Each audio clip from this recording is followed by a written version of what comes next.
I'm starting this video before I start driving because I am a firm believer in staying hands-free when driving. But I want to show you how long this road is and how difficult it would have been for a kid to try to escape the abuse at Paint Rock. If they were to try to run away. Okay. Let's see, that's the shower house. Somewhere around this section of road, right after that feedback huddle. Northeast on County Road 20. After that feedback huddle where, I was told, I was denied the town pass, so I couldn't get out. That's when, I snapped. Somewhere around here is where Miss Tiz was like, right, you want to run away? We'll run away. And so, she was bigger and faster than me, and she grabbed my arm and literally started dragging me probably right about here, this section of road. And, I fell because, she was bigger and faster and stronger than me, and I was tiny at the time. And I got pretty bad road rash along here, and pretty soon after that, I ended up on that trek punishment that I mentioned in another video. Yeah, so that was not good. That, and it made the chiggers in the grass love me even more. So I had all kinds of chigger bites even before I ended up on trek, walking through grass in shorts and all that, hiking boots. Anyway, yeah, so yeah, this is the road and it is several miles long, and please excuse Google Maps. Once I get to the end of this road, I'm gonna pull over and get out of the video. But yeah, and I know the speed limit's 25 or 35, but I'm going a little slower because it's a very narrow road.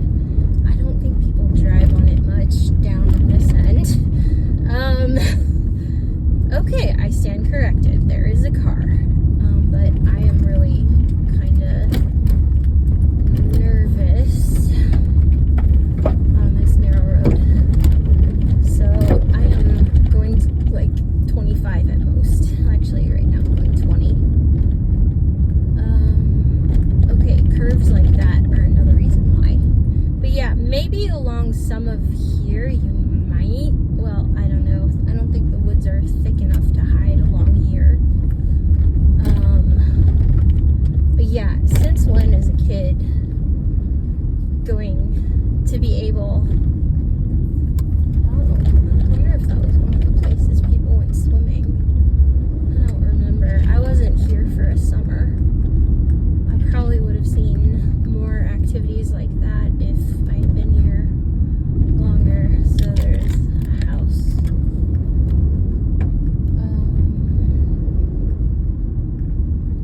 We're starting to get into an area with houses. I'm trying to remember how many miles it was that I drove on this road to get to Paint Rock.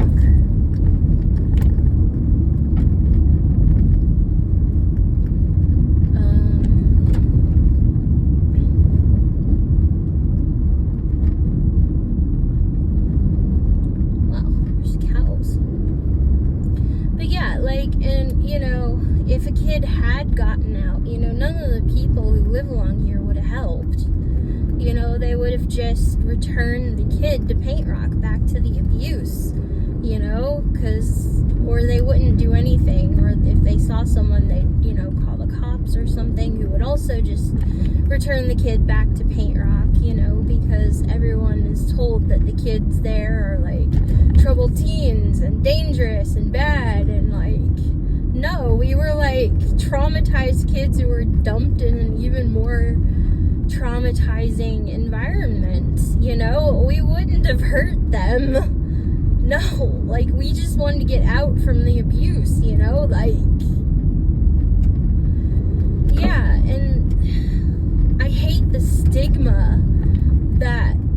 term troubled teen gives to anyone who gets dumped in a place like that. Because being labeled as a troubled teen means nobody believes us about the abuse, except for other troubled teen industry survivors and parents who have had their kids actually die in a program, which does actually happen. And actually, there are some Three Springs facilities that have had kids die at the program, and they've been bought out a couple times since then. They've been Sequel, they've been they're currently Brighter Path, but Brighter Path Cortland, that used to be a Three Springs facility, and they've killed some, I think it was a suicide there. But yeah, like, kids die at the programs, I'm trying to remember how many, but I think it's been a couple hundred over the years of kids that have died in programs. Yeah, we're still on this really long road, and I don't know how a kid would stay hidden, if they were to try to run away from Paint Rock this far. I mean, there's no way. And I know, programs like Three Springs Paint Rock Valley do this on purpose. They build their program, out in the wilderness where, it's the middle of nowhere, it's really, so if a kid wanted to run away, there's nowhere to go.